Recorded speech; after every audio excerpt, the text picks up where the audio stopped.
Irmãos e irmãs, que a paz de Jesus e o amor da Virgem Maria e seu castíssimo esposo São José esteja conosco em mais uma sexta-feira de Quaresma. Amém, irmãos? Hoje quero falar de um padre que ainda não é santo, mas já é considerado servo de Deus. Estou falando do Padre Léo. Léo Tarcísio Gonçalves Pereira nasceu em 9 de outubro de 61 em um vilarejo no sul de Minas Gerais chamado Biguá. Desde criança ele quis ser sacerdote. Quando procurou o seminário, não foi aceito, porque era muito humilde e não tinha nem roupas suficientes para entrar. E ali ele resolveu trabalhou como torneiro mecânico, trabalhou em uma fábrica de armas em Itajubá, Minas Gerais, namorou, noivou, mas o seu coração queria ser um homem para o coração de Jesus. Então, ele voltou ao seminário e, em 1990, tornou-se sacerdote. Ajudou na formação de vários religiosos e sacerdotes, porém, em seus atendimentos, ele sentia que aquele ambiente precisava de um lugar que acolhesse os jovens drogados, que se prostituíam, aidéticos. Então ele fundou a comunidade Betânia, que era um ambiente que proporcionava um jeito novo de viver de maneira plena e saudável. A comunidade de Betânia não é um centro de recuperação, nem uma clínica de tratamento. É um lugar acolhedor que recebe a todos como o próprio Jesus Cristo. Mas foi na Canção Nova, através da renovação carismática católica, que o Padre Léo ficou conhecido nacional e internacionalmente. Com seu jeito alegre e irreverente, que amava a Sagrada Escritura, com exemplos do dia a dia, ele convertia vários corações. Além de um pregador que arrastava multidões, ele escreveu 7 livros. Veja alguns vídeos sobre o Padre Léo.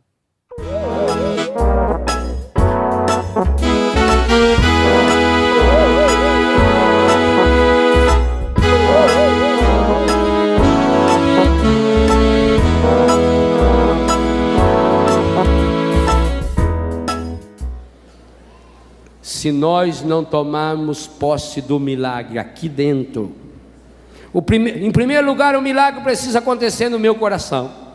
Eu já falei isso aqui no acampamento passado. Tudo na vida que existe de concreto lá fora, primeiro existiu na cabeça, e antes de existir na cabeça, existiu no coração. O maior problema nosso, não experimentamos milagres fora, porque não pensamos em milagres, pensamos no pior, pensamos na desgraça, pensamos que nada vai dar certo, pensamos que tudo vai dar errado, e ficamos julgando, fazendo que nem os israelitas, jogando a culpa, porque você tirou nós de lá, Moisés. Ora, gente, o Moisés tinha condição de pegar à força 600 mil pessoas e pôr eles para ir no deserto? Foram porque quiseram aquelas andas. Ninguém é culpado pelo mal que você está vivendo, não. Pare de culpar pessoas, pare de culpar a sua família, pare de culpar o passado. Pense no milagre em primeiro lugar, mas para pensar nesse milagre, gesta o milagre.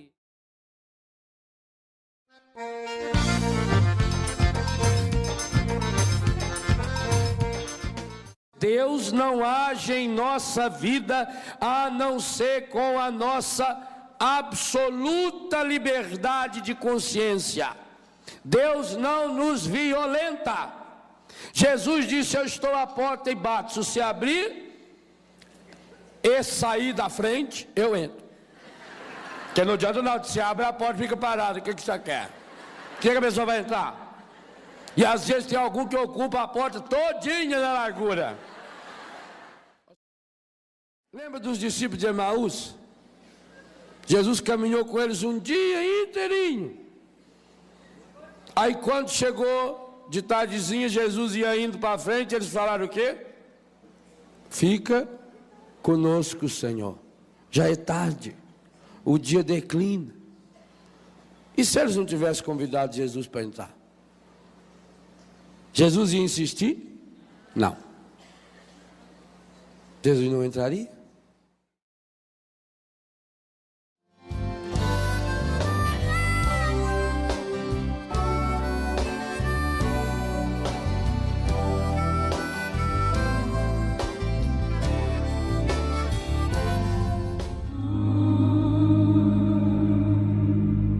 Nós recebemos de Roma um documento chamado New Obsta, que significa nada consta, ou seja, vocês estão autorizados a abrir o processo de beatificação do nosso querido Padre Léo.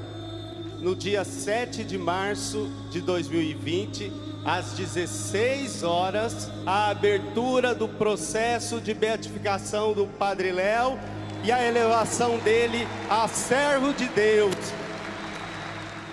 Toda causa, primeiro a pessoa se torna um servo de Deus, para que as pessoas possam olhar para ele e perceber que ele serviu a Deus nessa terra, né, como alguém que fez a vontade de Deus. O processo canônico é um longo caminho e pode demorar anos. A fase diocesana de investigação é sigilosa e, após concluída, vai para a Congregação para as Causas dos Santos. Inicia a fase romana, que analisará todo o material enviado para comprovar as virtudes heróicas, mas é o Papa quem autoriza o título de venerável. Então é preciso comprovar o milagre para ser declarado beato. O próximo passo é comprovar outro milagre para se tornar santo, mas esse deve acontecer após a beatificação. Celebrar a abertura do processo de beatificação do Padre Léo é nós termos a certeza de que o Padre Léo continua vivo. Mais do que uma honra, é uma graça muito grande para nós que convivemos com o Padre Léo e para a igreja. Por hoje a gente entender que santo não é aquele que nasceu santo, é aquele que busca ser santo. Porém, após 16 anos de sacerdócio, ele teve um câncer no intestino e faleceu por infecções generalizadas. Mas até hoje as suas pregações ecoam nas redes sociais e no ano passado foi aceito o seu pedido de beatificação. Eu convido você, meu irmão e minha irmã, a proclamar a santidade desse padre que converteu tantos corações, porque quem proclama a santidade de alguém é o povo. E se a voz do povo é a voz de Deus, tenho certeza que o Padre Léo, onde está, vai interceder por nós. Amém, irmãos? E o evangelho de hoje está em João, capítulo 10, versículos de 31 a 42. O Senhor esteja convosco, Ele está no meio de nós. Proclamação do evangelho de Jesus Cristo segundo João. Glória a vós, Senhor. Pelo sinal da Santa Cruz, livra Deus nosso Senhor dos nossos inimigos. As autoridades dos judeus pegaram pedras outra vez para apedrejar Jesus. Então Jesus disse: por ordem do meu Pai tenho feito muitas coisas boas na presença de vocês. Por qual delas vocês me querem apedrejar? As autoridades dos judeus responderam: não queremos te apedrejar por causa das boas obras, e sim por causa de uma blasfêmia. Tu és apenas um homem e te fazes passar por Deus. Jesus disse: Por acaso não é na lei de vocês que está escrito: eu disse, vocês são deuses?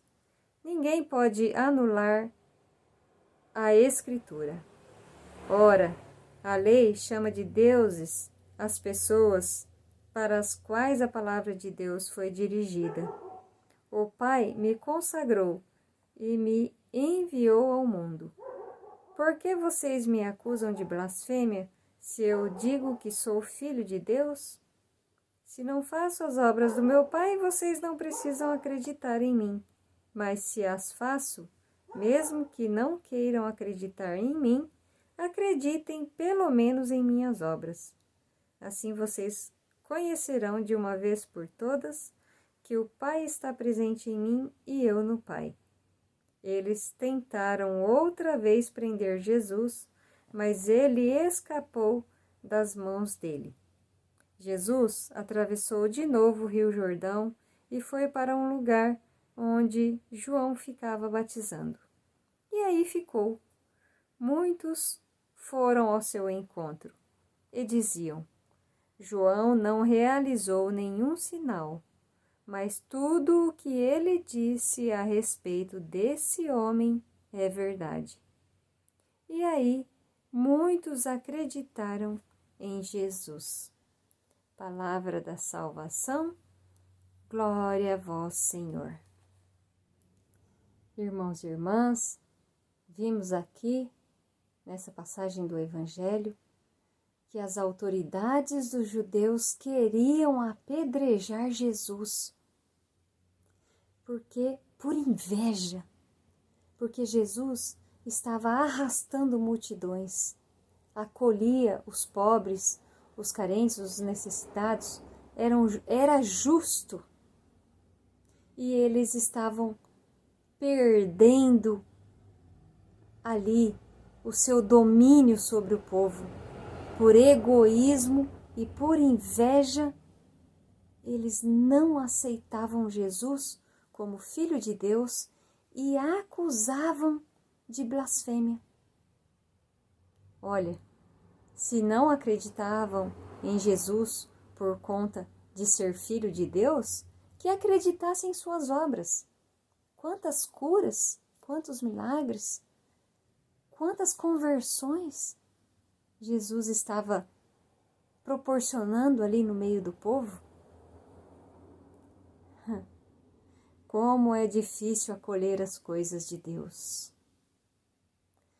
Como é difícil a mente humana aceitar os desígnios de Deus. Veja, estamos vivendo em tempo de pandemia, de isolamento. E será que cada um de nós temos a responsabilidade para com o próximo? Estamos vivendo como tem que ser feito? O isolamento, o cuidado com o próximo, tudo hoje é muito contagioso, esse Covid é muito contagioso. Temos perdido várias pessoas na comunidade, parentes, amigos, irmãos, familiares, pais, mães, avós. E o que está em nossa mente? Será que também estamos apedrejando Jesus, dizendo que ele é culpado, que Deus é culpado dessas doenças? Como é difícil a mente humana aceitar os desígnios de Deus. Jesus veio para nos salvar, para nos dar uma vida nova. E o que nós temos refletido? Também temos apedrejado os políticos? Temos apedrejado os religiosos que estão tentando fazer alguma coisa? O que você tem feito? Você tem feito a sua parte? Tem se isolado? Tem cuidado para não contagiar o seu irmão? Ou é mais fácil atirar as pedras? Então, meus irmãos, que até em tempo de escuridão, tempo de pandemia, dessa peste que está assolando o mundo inteiro, que nós trazemos assim em nosso comportamento como testemunho o reflexo de Deus, de Jesus em nós. Porque se somos imagem e semelhança de Deus, o que nós temos refletido através de nossas ações. Espero que, com o entendimento que nós temos, nós saibamos ser reflexos de Jesus. Amém, irmãos? Louvado seja nosso Senhor Jesus Cristo, para sempre seja louvado. Em nome do Pai, do Filho, do Espírito Santo. Amém.